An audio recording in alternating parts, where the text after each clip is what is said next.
허반석의 모멘텀 투자 시작합니다. 주식명가 MTNW 허반석 어드바이저와 함께합니다. 위원님 어서 오세요. 안녕하세요. 네, 요즘 참 힘든 장세가 이어지고 있습니다만 그럼에도 불구하고 저희 모멘텀 투자를 통해서 소개시켜드렸던 종목들 먼저 AS 체크해보고 가겠습니다. 로봇 3대장이라고 할 수 있을 것 같은데 위원님과 함께 짚어봤던 로봇주들의 상승세가 잘 시연이 그래도 되고 있습니다. 자, 저희가 첫 번째 종목으로 인탑스 받아볼 거고요. RS 오토메이션 드림텍까지 로봇 3대장 오늘 AS 받아볼 텐데 첫 번째 종목으로 인탑스 이야기를 좀 해봐야 될 것 같습니다. 8월과 11월에 두 차례 공략을 했던 종목이고요. 지금 8월 기준으로는 26% 그리고 11월 기준으로는 41%가량 수익률을 내고 있습니다. 자, 인탑스 지금 현재 구간에서 어떻게 대응하는 게 유효할까요? 강한 상승이 나왔다면 되돌림 자리인지 아닌지 확인을 하시고 수익 실현 관점도 나쁘지 않을 것 같습니다. 이미 어제 오후 방송에서도 한 차례 AS를 좀 드린 격인데요. 추세 하단, 하단, 되돌림, 하단, 지지 흐름들 나온다. 그리고 여기까지 내려왔다라고 한다면 매수가 가능할 것이다. 이런 이야기를 드렸고요. 여기서도 매수하고 수익 실현. 여기서 매수를 하셨다면 인탑스는 보핏, 삼성의 보행보조 로봇 보핏에 대한 이야기, 생산 조립 AS까지 담당할 것이다. 여기에 대한 이야기가 설왕설래가 있었지만 2년 전 기사부터 여지까지 이어졌던 상황이고요. 삼성 임직원들에게 보핏에 대한 테스트 그리고 원하는 사람들에게는 구매까지도 진행이 되었더라. 라는 보도 이후에 이거 아니다 라는 이야기가 살짝 있었습니다. 조정이 나왔을 때 매수가 추가적으로 가능했더라라고 말씀드리고 싶고요.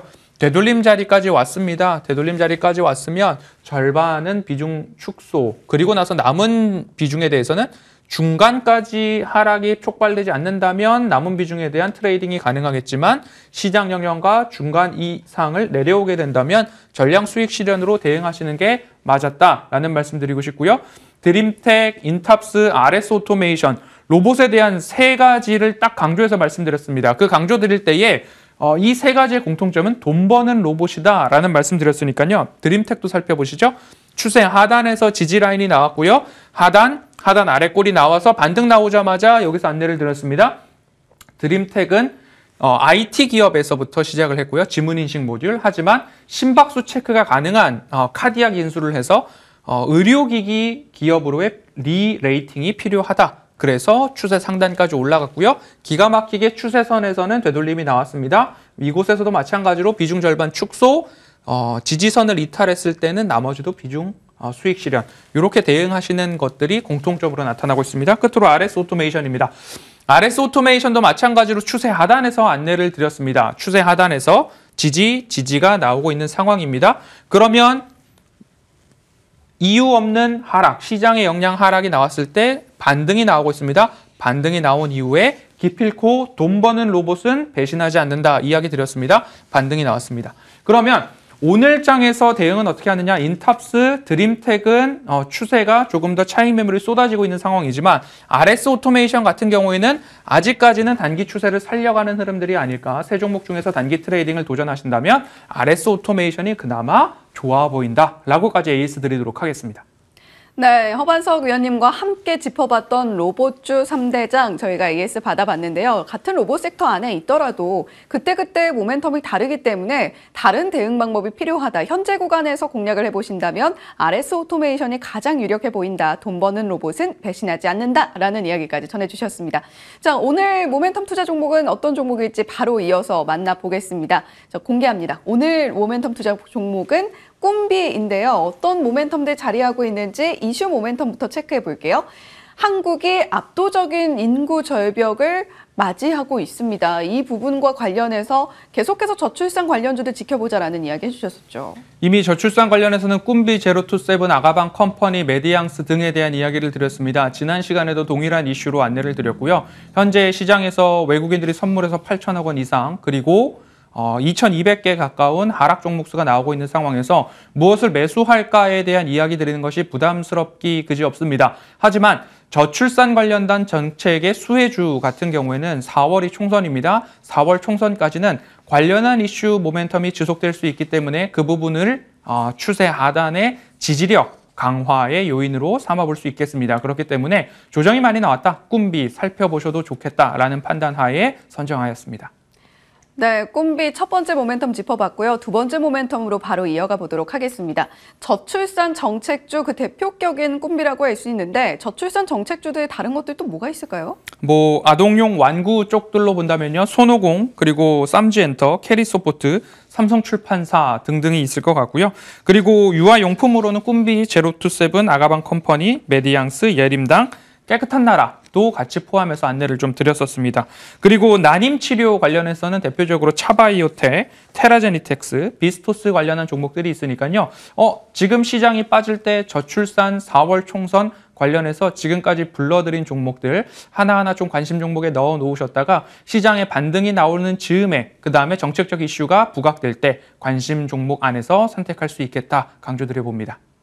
네, 지금 뭐 총선 이슈도 있고 여러 가지 이슈와 맞물려서 저출산은 수혜를 받을 수밖에 없는 섹터 중에 하나다라고 이야기를 해주셨고 꿈비뿐만이 아니라 관련해서 지켜볼 만한 종목들까지 언급을 해주셨습니다. 자, 그렇다면 마지막으로 저희 차트상 위치는 어떤지 가격 전략은 어떤지도 함께 들어볼게요.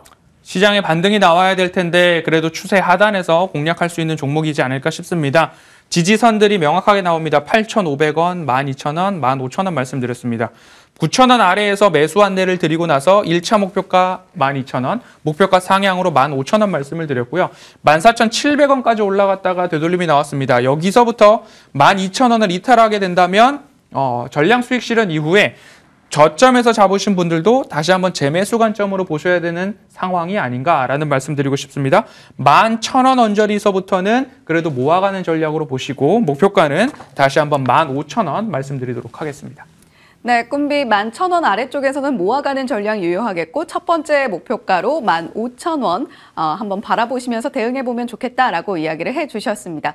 자, 위원님 그리고 오늘은 또 두 가지 이야기를 해봐야 될 것 같습니다. 위원님과 함께 할 수 있는 소통방이 열렸다고 들었는데 어떻게 참여할 수 있는지도 궁금하네요. 네, 네이버 밴드가 개설이 되었습니다. 이곳으로 오시면 제가 오늘 장전 뉴스 브리핑, 그리고 장전 증시 브리핑, 그리고 장중에 외국인들의 선물, 그리고 ADR 관련된 캡처까지도 하나하나 다 올려놨습니다. 이곳에 오셔가지고 장중 어떤 흐름들이 진행되고 있는가, 허반석 어드바이저는 어떤 방향으로 시장을 대응하고 있는가 이렇게 살펴볼 수 있으니까요. 참여하셔가지고 좋은 정보들 함께 공유해 가시면 좋을 것 같습니다.